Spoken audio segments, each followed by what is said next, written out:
as Asians, our story of love is unconventional, and we have different pressures, societal and family pressures and religious pressures.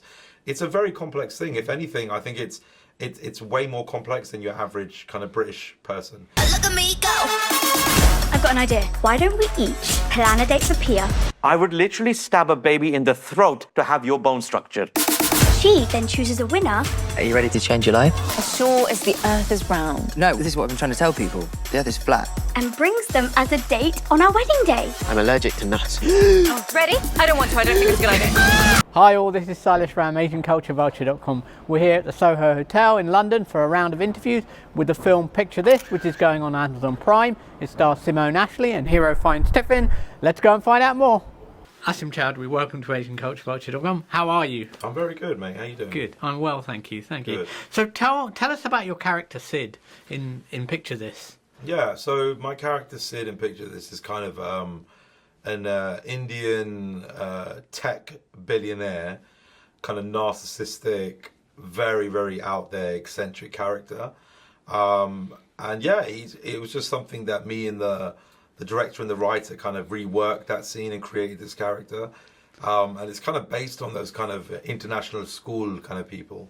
And I've always been fascinated by them because they lack so much self-awareness and they kind of live in their own bubble. And I thought it'd be a really fun character to do. So you saw enough on paper in the script for you to be able to do something with it, even though it's not it's one of the supporting roles. I would say yes. Yeah, of course. It's it's a cameo really, but it's a really funny scene, and yeah, the script was already good, so it already had elements. But then I just wanted to kind of rejig it and make it mine. And yeah, I think it was really fun and very collaborative. And there's a lot of improv as well on the day, so it was really fun. Yeah. Okay, and your director was okay with that, oh, even though you've been through the scenes, you kind of reworked it. You said so. Yeah. What did you take? What did you take from the script, and what did you put of yourself or the character that you created?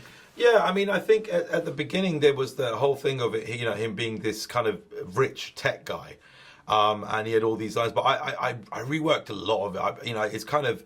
I wanted him to have these eccentric kind of features of like not having anyone touch him and no one had real germaphobe. Yeah, germaphobe, and also not letting anyone poo in his toilet, not even his staff.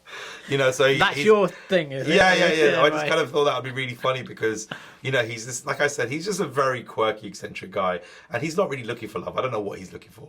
He's just a kind of egomaniac, and I just thought it'd be really funny to create a character like that. So yeah, there was a lot there initially in the script, but then like I said, and then his whole voice and his fashion, that was all something that came from actually these real international school people that I've kind of seen over the years. We don't see many British Asians in romantic comedies, especially to have a leading South Asian cast and a story that's centered around a British South Asian.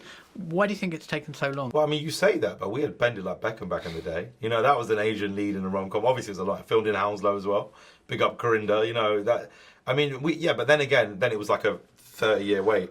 Well, quite. No, you're right. I mean, yes. No, there needs to be more, and I think as Asians, our story of love is unconventional, and we have different pressures, societal and family pressures and religious pressures. It's a very complex thing. If anything, I think it's way more complex than your average kind of British person. So I think it's super interesting, but maybe that's the reason why, because you have to do it well, and you need to be sensitive to certain cultural things. It needs to be authentic because we've all lived it and we all know how it can be really difficult, right? So I think it takes a lot of good writing, but I think the next generation, this generation, the younger generation, they have amazing stories, and they will hopefully be able to tell their story. And also, just generally, we weren't pushed to be in the entertainment industry. It was like, I remember when I first said I want to do media and study film and write and comedy, my parents were like, what? Like, yes. The media studies, is that DOS? They didn't. So, but now it's like, people know that the media, there's so much work and opportunity there. So hopefully, I think, Picture This and other films like What's Love Got to Do with It, these films will push people and go, because, you can't, if you can't see it, you can't be it. No. Right? So it's like, if you see an Asian rom-com, you'd be like, oh, Yeah. I can do an Asian rom-com. Exactly. You know, Exactly. so, yeah. And what kind of thing do you like write? You write a lot, and Yeah. are you? I've seen you in some serious roles. One that comes to mind is The Industry, which is a totally kind I of forgot very, about that one, very yeah. different. Yeah. Yeah. So your own kind of. How do you manage all this? How do you juggle these different personas? It's tough. Yeah. I would obviously I'm an actor first. That pays the mortgage. But I love to write. I mean, I write so much stuff at the moment. I'm doing a horror film with BBC Films that I'm writing and directing, which is straight horror, and I'm not in it, So I'm writing a sitcom for BBC at the moment that's set in Bradford, which is very funny. But I love to always create, and I think not even create. I just like to, without sounding cheesy, I just like to express myself. Yeah. And I think any artist should be able to express themselves in any way, whether it's music, comedy, drama, horror, rom-com, whatever you want to do. If you have a story and you have the skills to, articulate that story and put it into perspective in a form of a song or a film or a sketch, you should do it. And I don't think people should go, hold on a minute, why is Asim doing drama? Why is he doing a horror film? He's supposed to be a comedy guy. And I'm like, yeah, obviously I know I'm a comedy guy, but I love doing loads of things. You can do it. I like to express myself, and I think everyone should be able to express themselves without judgment. That's the thing, people always like to go, oh, look at him, he's trying to do music, or look, he's trying to do a straight role. And it's like, what are you doing? You know what I mean? Like, everyone's so quick to judge, and I think that's the reason why. No, but if you can do it, and you can do it well, I mean... You know what, even if you can't do it well, people shouldn't judge, because at least you're trying and you're risking something. I see, right. You know what I mean? Like, Yes. that's what stops people from trying, because of fear of being mocked. And I'm like, it's such a shame. And don't get me wrong, if you're shit, you will get mocked, and you will probably stop. But you know what? At least you tried. Yeah. That's the most important thing, is to try. If you don't ever get to that point, then you'll never know if you're good. And what's the hardest thing for you as an actor? I mean, playing Sid, it's obviously a comic role. The character in Industry is completely different. Very that final scene, which I don't know, what gets you into a character? How do you get into a character? How do you approach roles? I think with comedy, it's different. It's like I always like to be involved in the creative side of comedy, just because I can bring my skills to it. In straight roles, I've only done a few. But for example, I did this short film last year called Person of Interest for Channel 4, which is really dark, and it's about a man going through psychosis, and he thinks he's being tracked by the government, and it's about Prevent, which was an anti-terrorist kind of movement that happened after 9/11 that loads of innocent British Muslims got surveyed for.